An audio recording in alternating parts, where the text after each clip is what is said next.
وحدہ لا شریک دا میں بندہ، تابدار ہر نبی ہر ولی دا ہاں، پنج تن پاک دے دردہ میں سد یارو، نالے منگتا میں مولا علی دا ہاں۔ بوہے غیران دے جا کے میں کیوں منگا، میں تے منگتا غوث جلی دا ہاں، اور میرا پتہ کی دنیا تو پوچھ دے ہو، میں تے کتا مدینے دی گلی دا ہاں۔ ذرا کہہ دیں سبحان اللہ۔ میری بات سن لیں، جو بندہ ایک دفعہ سبحان اللہ کہتا ہے، رب کائنات اس کے نامہ اعمال میں 90 نیکیوں کا اضافہ کر دیتا ہے۔ بلند آواز سے کہیں سبحان اللہ۔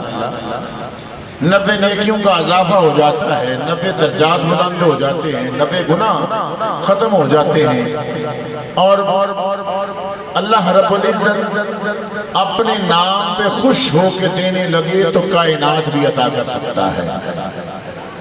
شاہد بٹ صاحب آپ تشریف لے آئیں، آگے ہمارے پاس آ جائیں۔ آپ بھی ابھی آپ کے دوست قاری یونس قادری صاحب آ رہے ہوں گے، وہ بھی آپ کو بلائیں گے، اس لیے ہم چاہتے ہیں کہ آپ پہلے ہمارے پاس آ جائیں۔ نعرہ تکبیر، نعرہ رسالت، نعرہ رسالت، تاجدار ختم نبوت، نعرہ حیدری۔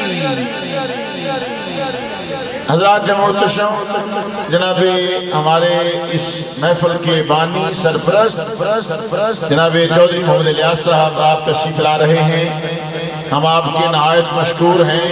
آپ نے ہمارے سروں پر اپنا دست شفقت رکھا اور آج اس محفل کا انعقاد ہو رہا ہے۔ اللہ پاک آپ کو تندرستی والی زندگی عطا فرمائے۔ شاہ صاحب بھی تشریف لے آئے ہیں، سبحان اللہ۔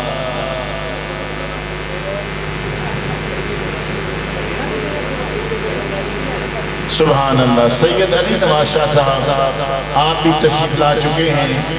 حافظ و قاری غلام مصطفیٰ صاحب آپ بھی تشریف فرما ہیں۔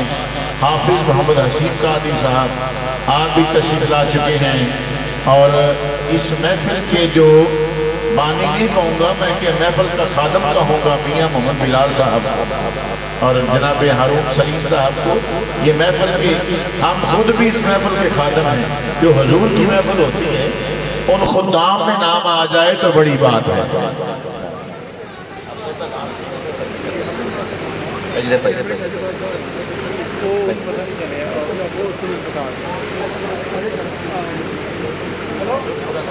صاحب کیمرے کے آگے آپ کا پورا نام حافظ کیا کہتے ہیں بابا؟ استاذ گرامی حافظ غلام فرید صاحب آپ بھی سٹیج پر جلوہ افروز ہیں۔ اللہ کی رحمتوں کے انوار کس لیے ہیں؟ اللہ کی رحمتوں کے انوار کس لیے ہیں؟ ہوتے ہوئے مسیحا کے بیمار کس لیے ہیں؟ اور گر مشکلیں نہ حل ہوں دربار کس لیے ہیں؟ ارے مجرم نہ بخشے جائیں میری سرکار کس لیے ہیں؟ کہیں سبحان اللہ۔